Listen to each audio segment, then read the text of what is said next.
Hey guys, Neely here. I was just sitting here in the Classic Metal Show studio checking out the website of our latest sponsor, Rock Gear.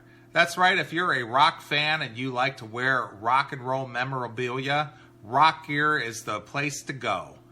They have a whole line of great merchandise over there that I think that anyone who is a fan of rock would appreciate. They have t-shirts of all your favorite bands, and every product in the store is officially licensed, so while you're shopping for your favorite band t-shirts online, you're supporting the bands. How great is that? And Rock Gear is 100% satisfaction guaranteed. If you're unhappy with any order, for any reason, you just got to contact them. They'll send you a replacement or refund your order. All you have to do is send an email to support@rockgear.store. And not only that, they offer free shipping on all orders in the U.S. over $35. Now, there's a value in itself. And speaking of value, Rock Gear is offering Classic Metal Show fans a 10% discount on your order if you use promo code Classic Metal. Now that's badass. So go over there to rockgear.store and make your order today. It's Kiss right here on your Classic Metal Show with God of Thunder. And I thought since we had a few minutes here before Mark came on the show, we could do something here for our good friend Jackal. Okay. Ozzy Ace sent over this thing. Okay. Where Ace Frehley was being interviewed. Okay. And he basically talks about having a run-in with Tommy Thayer. Oh yeah, I saw this. You saw it? I saw the story. It was like last week or something. Yeah, it was something around there. But I thought if Jackal hadn't seen this or heard it already, thought we would kind of cover it a little bit. We can talk about it, sure. Sure. All right. Well, anyway, Ace was doing a little press for his new forthcoming release. Yeah, can't wait for that. And the subject was brought up about Tommy Thayer. Yeah. And we know how much Jackal loves Tommy Thayer. He's a big fan. He is a big fan. So here's a little bit of Ace talking about Tommy Thayer and his relationship with him. All right. Yeah! I don't think so. Yeah! I do not think so. When you asked me what that noise was a minute ago, I was going to say I think it's Tommy Thayer. But you went there, so we're there. By the way, I have nothing against Tommy. I'm friends with Tommy. I used to be our road manager. Believe it or not, I don't know if everybody knows that, but if you've read Ace's book, you may know that. There's one story in particular in there about you and Tommy on the road that we probably don't have to get into. Is that when I punched him? Yeah, that'd be the one. So I guess Ace punched Tommy. Well. Woo. And now Tommy's punching the bank account with Ace's checks. Right, exactly. Tommy wins that battle. There you go. He may have got punched in the face once, but he's punching those big checks for 15 years or whatever these days. Yeah, it's been a while. Yeah, so winner by default, Tommy Thayer. Yep, here we go. That's really out of character for me. What happened was we had an ongoing rule on tour that there's no women allowed in the dressing room. But of course, when Shannon and Paul's wife came on tour, they just pranced. And let me get this straight. Kiss, no women in the dressing room. Yeah. Okay.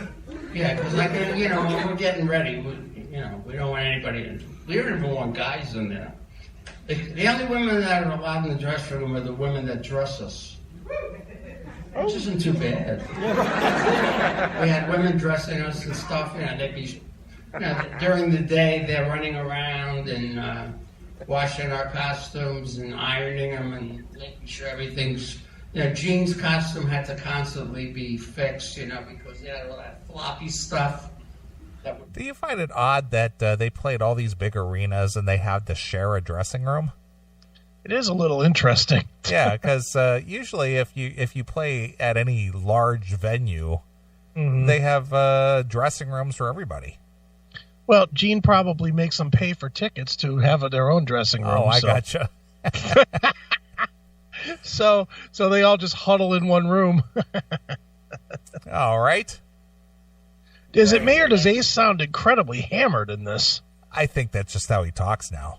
Is it? He's just been hammered so much that he never sobers up? Maybe. Well, I don't know. Maybe it's affected his speech. His speech, yeah. Could be. He sounds a little fucked up here. Well, maybe his brain has been pickled so long. That's just how he talks now. Is this at one of these vault things? What is this at? This was just like a open mic type. I guess he was playing a show or something, and I guess prior to the show, he did like a Q&A. Boy, that had to be fucking nothing. Would you sit through that? No. Well, the hardcores like Jackal, he would. I just can't imagine sitting through. I can't even imagine sitting through Ace's book. I really can't. I don't know. Again, I've never been a Kiss guy, so for me there's just very little interest in that. Well, I think somebody like Red would definitely sit through this. Well, Red would fluff his balls. Well, that's kind of where I'm going with that. So these people who are there, they're probably the very hardcores, the same ones who made the trek to go see Vinnie Vincent. Yeah, probably true. You're right. Those people. Yeah, we call those guys crazy. All right, here we go. They have glue guns and stuff, but they're doing that all day. And then when prior to the show, we're putting on our makeup, and then the girls dress us. But we had a standing rule that no girlfriends or anything are allowed in the dressing room. I had a girlfriend with me, a model from Canada, and of course she always had to wait outside. Anyway, when Shannon and Paul's wife came on tour, they just pranced into the dressing room. I let it go. I didn't make a big deal out of it. Well, it's not like you had a say. Yeah, he was just happy to have a job. Yeah, you were a hired gun at that point. Yeah, he let it go. He probably held the door for him. Yeah. I just let it go. I didn't say anything about it. He held the door. He made them a drink. Yeah. Fluffed their chair a little bit to make sure they were comfortable. Yeah, Please, it was Gene and Paul's show. You and Chris were just tag-along hired guns. Now be happy that you didn't have to move the broom out of the way of the closet to sit in there and change, you fucking fortunate bastard. Right. Jesus Christ. Shut up. But now, this is the last day of the tour in Australia. Everybody has left the dressing room. Paul, Gene, and Peter. Was Peter there? Yeah. They all. What was it, Eric? It's not important to the story, anyway. They had all split. So my girlfriend Shannon was standing outside, and I said, "Hey, honey, come on in. Nobody's here." So 5 minutes later, Tommy Thayer comes walking in and goes, "Ace, you know the rule. No women in the dressing room." I go, "There's nobody here. It's the end of the tour." And he started, being authoritative with me. So I gave him a shot. Yeah. Wow. All right. Mm-hmm. Yeah. Showed him. You hear this? The guy who's actually filming this. Yeah. He's like giggling like a little girl. He's like, "Get him, Ace! Get him! Get him, Ace! Ace! Hit him, Ace! Hit him!" Shut up! You can tell this guy can't quite contain his laughter because he's just so enamored. Little giddy faggot. Pretty much. He was watch what he says. He's gonna hit him. He's gonna hit him, dude. Do you see? He's gonna tell it. Oh, shut up, fag. I guess the Bronx boy in me kind of came out. Woo! That's a perfect segue to talk about the Bronx boy in you, because I want to go way, way back. You like the way? All right, Ace. Thanks for playing. But I like how the people are always going, "Woo! Yeah, right on! Woo! Freebird!" Shut up. I I get that there's a lot of people that like Ace, but why? What is it about that guy that is so amazing? I would love to take that call. What is it about him that's amazing? Because to me, he's a dreadfully average guitar player. I mean, for that time, for the 70s, for the 80s, I've never heard anything where I was like, holy shit, did you hear that? I'm not going to say he didn't ever record anything that was listenable. I mean, I liked Rip It Out.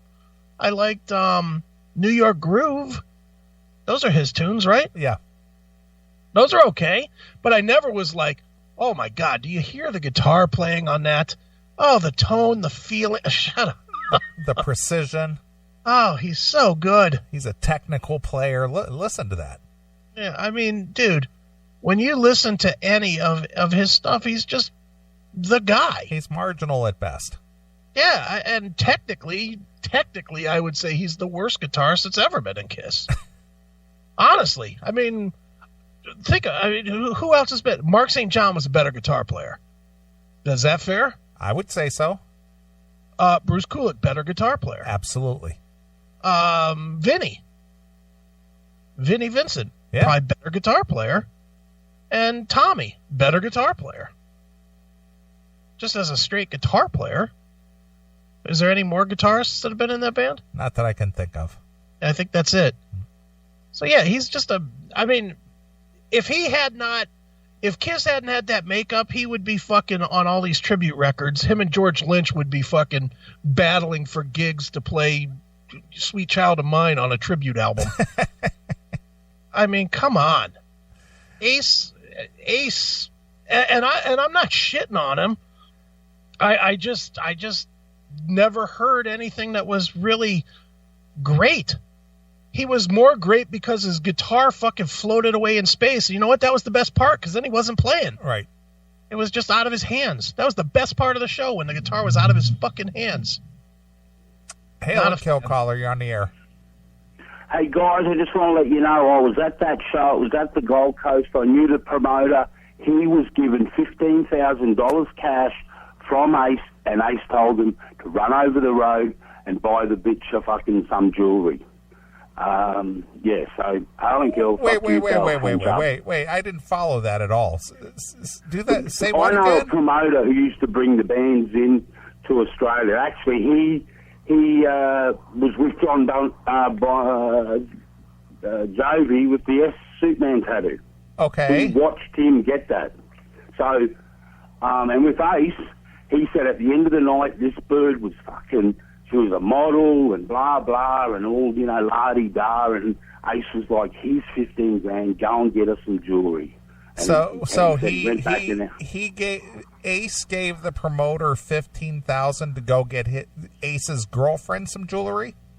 This model, yep, and he said he went to some bag and he just pulled out the cash. Okay. And he Meanwhile, gave him the the promoter cash. I brought him a $500 necklace and pocketed the rest. I know the guy. Absolutely, he would have. and around that time at night, I suppose Surfers Paradise would have been open, or he most probably went to the bloody jewelry store at the casino nearby. So yeah, Ace didn't fill that in the story. But apparently, he said she was just didn't like Kiss. Just a la-di-da model. He said, I don't even know what Ace was doing with her. It's probably Tommy ended up with her anyway. Holy cow, fuck you, pal. I'm Johnny. All right, there, see? Ozzy got in his line and got out. Yeah, there you go. He learned his lesson from the first time he was in the show. Perfect call. Yeah. So he whipped out a bunch of money and told the promoter to go buy his chick some jewelry. Yeah, that's what he said. It's kind of a bizarre story, don't you think? I don't know that I'm believing that story, but whatever. I don't know, bizarre. Yep. Oh boy. All right. Well, you think I'm going to play a Judas Priest tune here? Okay. And we'll get Mark on the line. Okay. And see what he's got to say. Sounds good. What would you like to hear? How about if we go with how about the title track from Screamin' for Vengeance? All right, we can do that. Let's see here. Judas Priest. Here we go.